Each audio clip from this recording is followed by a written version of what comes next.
a very long time ago, in a city very far removed from this city where you are living, a very small baby was born under what most would term adverse conditions. Not much apparent pre-paving had been done, and things sort of came together at the last moment, and this infant was born, as the story goes, in a stable.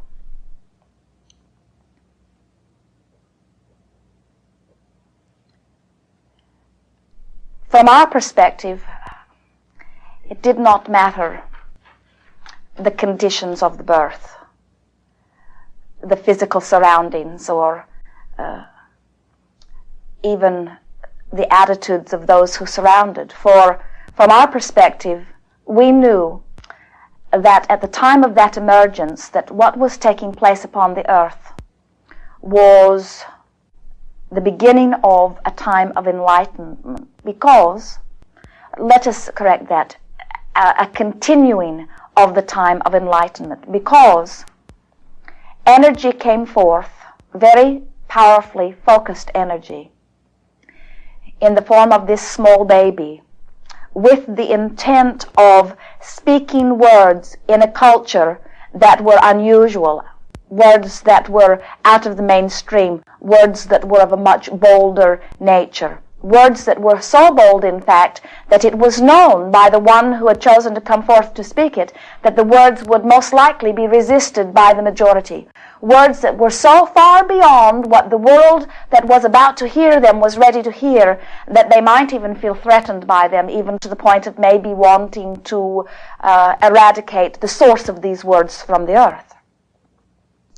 But that did not bring any form of discouragement forth from this one, for he had been through it time and time again. He is teacher to the very core, and knew that coming forth and being that which he is and speaking it as clearly as he is able could only be of benefit to himself and that those who would benefit from it.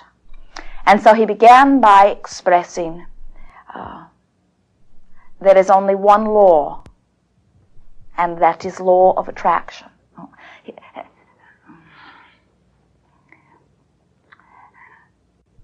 His words were a little different in those days than you are hearing them in these days, because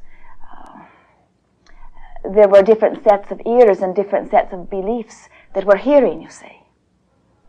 But it was the offering coming forth from broader non-physical perspective with the intent to assist those who were living upon the earth at that time in understanding that it does not have to be hard,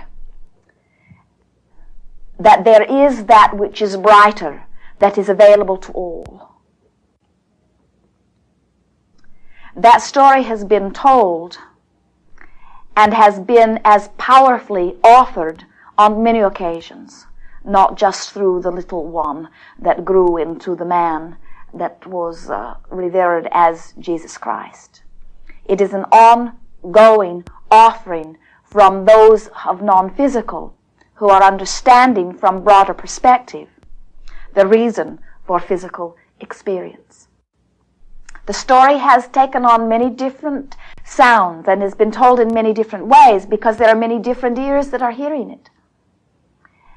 Most of the ears hear it not in its purity or clarity at all. In fact, most of them have missed a very basic point and have actually come together warring against others who are telling the story in a slightly different way. We are those who come forth offering a continuation of that story,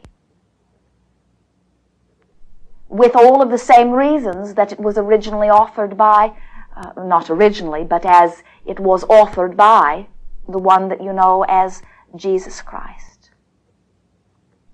And here is the story that we would like you to hear and to impart to all those who you feel are ready for it. As physical beings who share this earth plane, we are blessed, which means we are worthy and revered as good. And we are being offered, or more correctly stated, we have chosen this glorious place at this time in order to express our beingness for these reasons. Because it feels very good to be physical.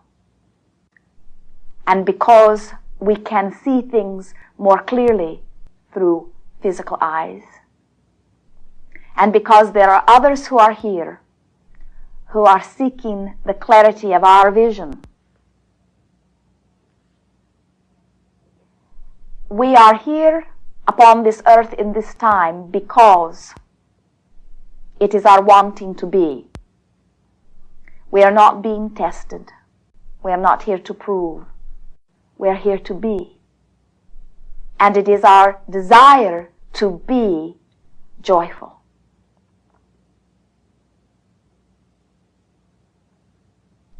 In this physical realm, there is that which feels good and that which does not. And it is thus unto all of the universe. And each of us have the choice, the absolute freedom, to look for that which is of uplifting nature or that which is of the opposite. And there is no one in all of the universe who has the power to do for us that selecting. It is our choice. It is a choice that we make not once in a lifetime, not once in a day, but hundreds of times in every day. And it is the combination of those choices that equals the life experience that we live.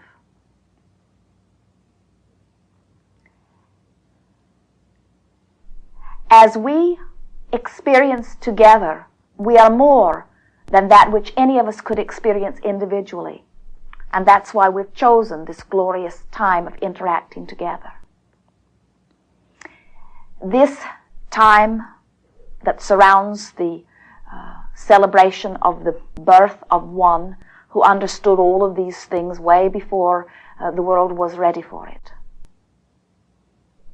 is, from my perspective, you may say, a time of celebrating life, a time of celebrating our eternalness, and a time of recognizing that our value, our power, is always right here in our now. To look back to yesterday is of no value, but to give our full attention to where we are and who we are now, doing our very best in our choosing of topics to think about and speak about, to choose those topics that are uplifting unto us.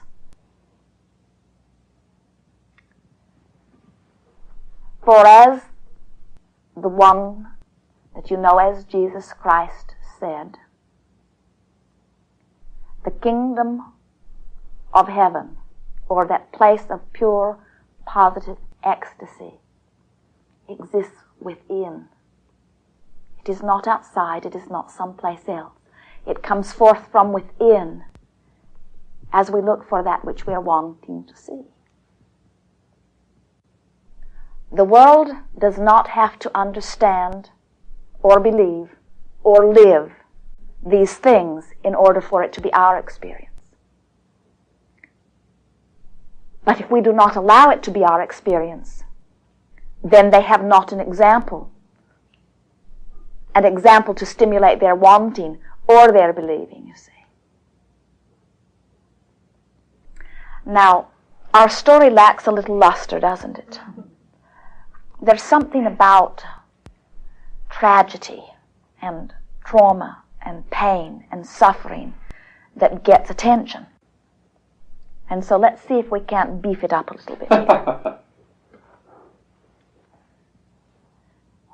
7 minutes.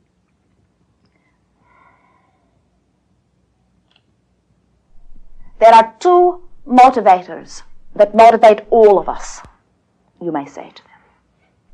One is being so clearly focused upon what is wanted that you become passionate about it, and in your passion for it, it seems that you can move heaven and earth as you move toward it. And then there is the other motivator, that is the sting or the pain of lack, which tends to motivate most of us. I've decided to leave the sting or the pain of lack behind and give my full attention to the positive aspects of what I'm living. And so I have decided, as I look within what I am living, or with what I am reading, or within anything that I'm interacting with, I have decided to look for the positive aspects of it, that which is most uplifting to me. And so as I look into that which is commonly known as the story of Christ, these are the points that I remember. These are the points that I've given my greatest emphasis to. There was one day, come unto this glorious land, a baby that came forth into physical experience saying, yes, I'm wanting to go forth, and through the clarity of my example I will uplift others to understanding that life is not just the way they think that it is, that there are other ways of looking at it. And so this little one came forth and was born in a glorious stable, surrounded by all of the peace of the earth, the animals, and a mother who embraced him and held him and nurtured him and fostered him and adored him. And as he came forth into that perfect environment, he loved this earth, and he remembered why he was here. And he said, I am here to make a difference. I am here that others may understand, as a result of my being here, that which they have not understood before. He gathered around him others who understood as he did, and the numbers grew, not large, but intense, those who understood as he did and began to seek as he sought. And then one day, when he realized that he had offered all that he could offer, that all of the positive that was to be received from him was received, he said, now I will reemerge into the non-physical. And I will return again and again and again and again and again and again and again and again and again and again and again and again through those physical beings who are as I am, lovers of life, seekers of growth and freedom and joy.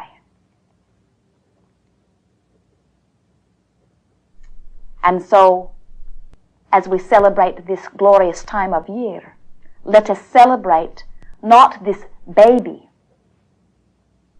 but the energy or essence that is within us that was within that one. Let us feel the power and the value and the joy, the love of life, the seeking of freedom and growth that was felt by that one. First-hand experience, not something regurgitated, not something read in a book that has been written long ago and rewritten so many times that it is not even as it was originally written. Let us live first-hand that energy, that essence. That is our story. 2 more minutes. We've enjoyed very much this interaction. It is always exhilarating to come together with those who are on the leading edge of thought, those who are collecting data. Oh, you are data collectors, are you not? It is fun, is it not? Chewing upon all of this data. Is it not exhilarating to recognize the option that you eternally hold, to look for the positive or the negative aspects in whatever? And is it not glorious to recognize that it exists in all things, and so you have the option in all things? Isn't it nice to know that there isn't something outside of you that is creating your experience, that you are the attractor of it? If there is one thing that we are wanting you to hear as a result of this gathering tonight, it is put the way you feel at the top of the list. And all other aspects of your life will fall into perfect alignment. Share a real Christmas this year with the energy that you know as Christ. You're wanting to know how to resonate with that? Be happy. Look for the positive aspects in all things. And feel the joy of that one shining and laughing and weeping with joy through your eyes.